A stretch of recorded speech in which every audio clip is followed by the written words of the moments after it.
Republican party of इंडियाच्या वतीनं काळाराम मंदिर सत्याग्रहींना अभिवादन सभेचं आयोजन करण्यात आलं होतं।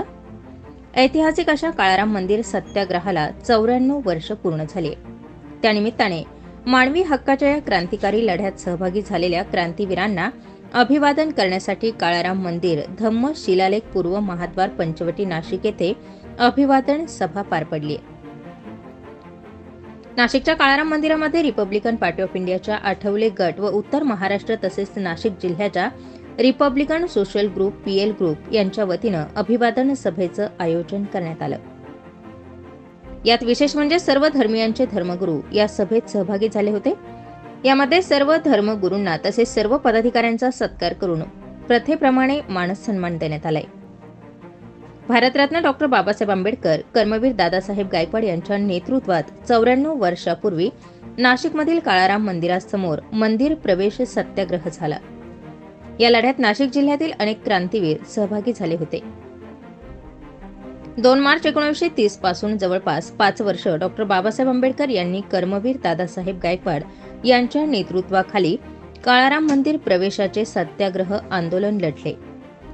या सत्याग्रहामध्ये सहभागी झालेल्या सत्याग्रहींना अभिवादन करण्यात आले।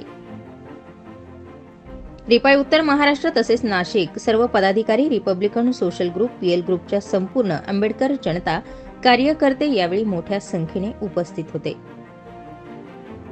या सभेचं वैशिष्ट्य म्हणजे सर्व धर्मियांचे धर्मगुरू या सभेला हजर होते। रिपाई उत्तर महाराष्ट्र प्रमुख तथा नाशिक जिल्हा प्रमुख प्रकाशजी लोंढे, पीएल ग्रुप संस्थापक अध्यक्ष भूषण लोंढे, दीपक नानाजी लोंढे, दीक्षाताई दीपक नानाजी लोंढे यांनी धम्म कार्यासाठी गेल्या 25 वर्षापासून स्वतःला झोकून दिले। त्यातच काळाराम मंदिर सत्याग्रह अभिवादन सभेचं आयोजन केल्याने नाशिक जिल्ह्यासह उत्तर महाराष्ट्रातील नाशिक जिल्ह्यातील सर्व पदाधिकाऱ्यांचं कौतुक केलं जात आहे।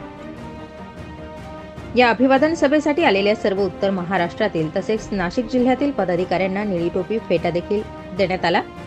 यावेळी सर्व महंतांनी लोंढे यांच्या कार्याला शुभेच्छा दिल्या। याबाबतची अधिक माहिती उत्तर महाराष्ट्र प्रमुख तसेच नाशिक जिल्हा प्रमुख प्रकाश लोंढे यांनी आपल्या मनोगतातून व्यक्त केली। सर्वांनी संयुक्तरित्या या ठिकाणी पैसे लागणारे जेवण ठेवले तुम्हाला 2 प्रकारचे जेवण अतिशय सुंदर जेवण यांच्या मार्गदर्शनाखाली आज या ठिकाणी श्री काळाराम मंदिर प्रवेश सत्याग्रहाच्या अभिवादन सभाईचा विधी चालू झाला नाही अजून, तोपर्यंत फोटो सेशन थांबवा।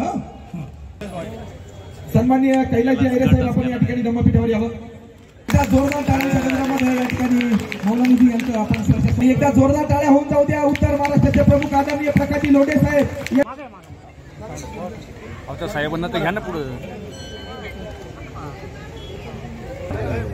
घ्या सत्कार घ्या ना धर्मगुरूंचं सर्व स्वागत करूया।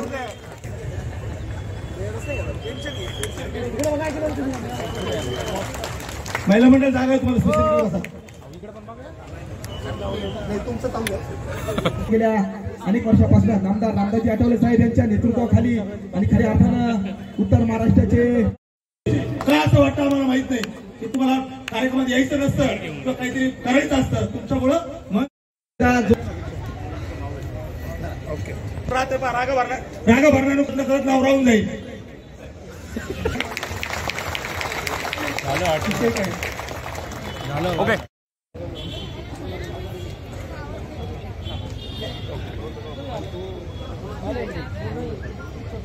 ओके ओके ओके त्याच्या निमित्तानं आज सर्व मान्यवरांचे या ठिकाणी सहर्ष स्वागत होत आहे।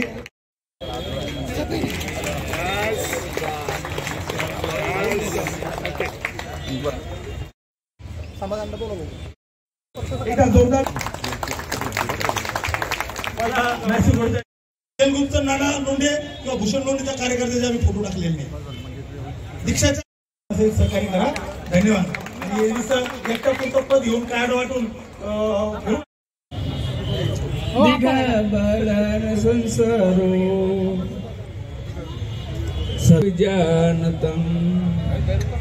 माणूस जागलेला आहे तर आता गंभीर वाटत।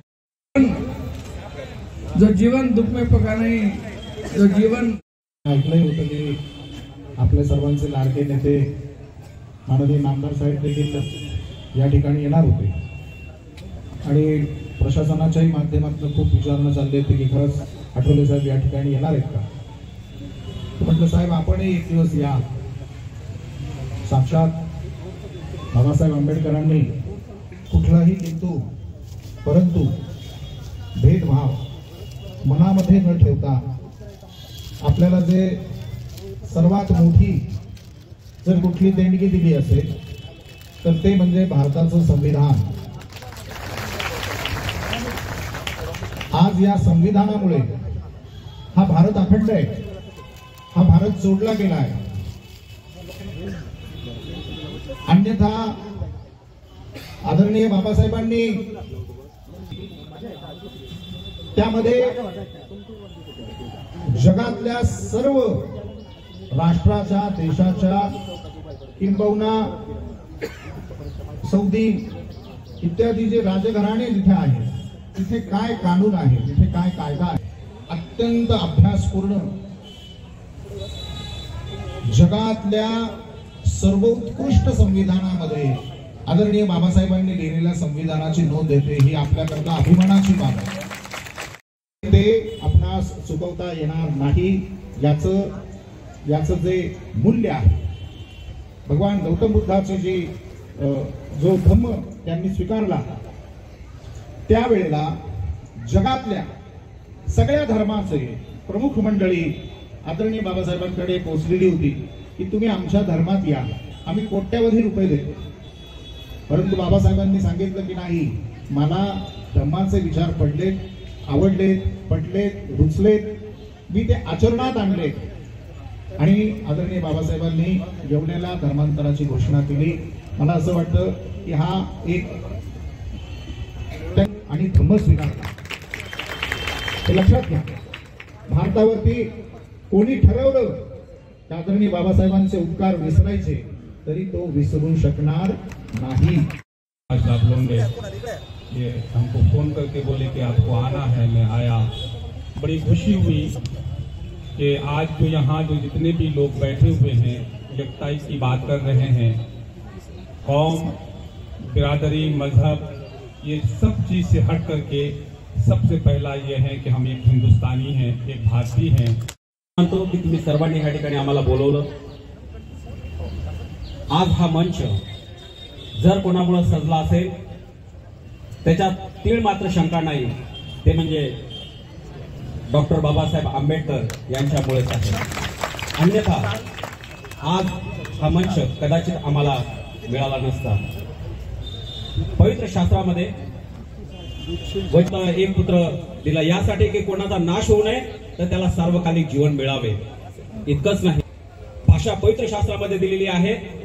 ते मत्तय शुभवर्तमान याचा 22वा अध्याय आणि 32व्या आणि 36व्या वचनामध्ये असं म्हटलेलं आहे की तू आपल्या शेजाऱ्यावर आपल्या स्वतःसारखी प्रीती कर. आपण त्याला मानवता म्हणू शकतो. एकमेकांवर जर आपण आपल्या स्वतः केली तर मला असं वाटतं की आपल्या भारत देशामध्ये कुठल्याही प्रकारचा भेदभाव राहणार नाही. राष्ट्रीय अध्यक्ष तथा केंद्रीय सामाजिक न्याय मंत्री नामदार रामदासजी आठवले साहेबांच्या माध्यमातून गेल्या 30-40 वर्षापासून श्री काळाराम मंदिर प्रवेश सोहळा सत्याग्रहाचा आणि धम्मसंस्कार विधी सोहळा आम्ही संपन्न करीत असतो. 40 वर्ष आम्ही काळाराम मंदिराच्या पूर्वद्वारावर आम्हाला परवानगी मिळावी त्यासाठी सातत्यानं प्रयत्न करत होतो. त्यामुळं आम्ही गोल क्लब ईदगाह मैदानावर आम्ही कार्यक्रम करायचो. आम्ही आवाहन केलं होतं जनतेला की बाबांनो, तुम्हाला जिथं जागा मिळेल तिथे अभिवादन करा. आमच्या परंपरेला साथ देऊन अनेक पक्ष, अनेक मंडळं, अनेक स्वयंसेवी संस्था ते कार्यक्रम करतायत. मला त्यांचा सार्थ अभिमान आहे. विशेष आमची कोणाची स्पर्धा नाही, आमच्याची स्पर्धा असते की आम्ही ह्यावर्षी कुठं कमी पडलोय किंवा आमच्याकडून काय कमतरता झाली. मग ते man power, muscle power, mind power, money पॉवरची कुठं कमी पडलोय का, मग त्याच्यात सुधारणा करून आम्ही तो कार्यक्रम करीत असतो. तो मार्मिक आणि धार्मिक कार्यक्रम करत असतो. परवानगी जरी Republican party of India Athawale गटाला, रिपब्लिकन सोशल ग्रुपला किंवा पीएल ग्रुपला जरी असल्या, रिपब्लिकन सोशल ग्रुप काय आणि पीएल ग्रुप महाराष्ट्र राज्य काय हे रिपब्लिकन आठवले गटाचं अंगीकृत आहे. त्यामुळं आम्ही त्या नावानेच कार्यक्रम करतो. आपण बघता इथं आलेली गर्दी ह्या स्तंभाला अभिवादन करण्यासाठी, हुतात्मा स्मारकाला नव्हे, या क्रांती धम्मक्रांती स्तंभाला कीर्तिमान शिलेला अभिवादन करण्यासाठी किमान 2 दिवस 1,00,000-2 लाख लोक येत असतात. त्यासाठी आम्ही सर्व सोय करतो. अन्नदानाची सोय करतो, जेवणाची सोय करतो, काहींची राहण्याची सोय करतो. आणि वर्गणी नाही, पावती पुस्तक नाही, जे देतील त्याचं स्वागत. काही दानशूर लोक आहेत त्यांचं मी नाव आता सांगणार नाही, सांगितलं स्टेजवर, ते स्वतःहून आर्थिक बळ आम्हाला पुरवतात आणि त्यांचं सुद्धा आम्ही अभिनंदन करतो. हा कळत नकळत 4.5 लाख सदस्य माझे, त्यामुळे काहींचं नाव, काहींचं फोटो खाली वर इकडे तिकडे होतं, त्यामुळे दिल्लीवर करतो. ही परंपरा चालू करण्यासाठी ज्या आठवले साहेबांनी आम्हाला बळ दिली, हिंमत दिली, ताकद दिली, मी त्यांचं अभिनंदन करतो. विशेष निस्तर येऊन भाषण करून जमणार नाही. इथं प्रत्येक धर्माचे धम्मगुरू, उदाहरणार्थ ह्या ट्रस्टचे किंवा हिंदू धर्माचे ज्येष्ठ अभ्यासक, गाडे अभ्यासक महंत सुधीर महंत असतील, मस्जिदचे मौलाना हजीज साहेब असतील, ख्रिश्चन धर्माचे पाळक आदर असतील, जैनचे मुनी असतील, शिखगुरू असतील, असे सर्व लोकांचे धर्मगुरू बोलून बौद्ध धम्म भिक्खू संघ आमचा असतोच. यांचं सुद्धा आम्ही मार्गदर्शन घेतो. कारण आमच्या धम्माचा प्रचार आणि प्रसार करीत असताना कोणत्याही जाती धर्माचा अपमान होणार नाही याची खबरदारी घेतो. कारण आम्हाला श्री काळाराम मंदिराच्या प्रवेशद्वारावर कार्यक्रम करवायची परवानगी मिळाली, याच्यापेक्षा आमच्या आयुष्यातला कोणताही आनंदाचा क्षण नाही. एक काळ असा होता की आम्हाला जे प्राप्त होत नव्हतं ते स्वतःहून मिळतंय, म्हणून आम्ही नतमस्तक होण्यासाठी येतोय. आपण सर्व आलात, कळत न कळत आम्हाला ताकद वाढवली, हिंमत वाढवली, बळ वाढवली. आपलं मनापासून अभिनंदन. जय भीम, नमो बुद्धाय, जय महाराष्ट्र, जय संविधान, जय भारत. स्टार 24 फास्ट न्यूज साठी सिद्धार्थ लोखंडे, नाशिक.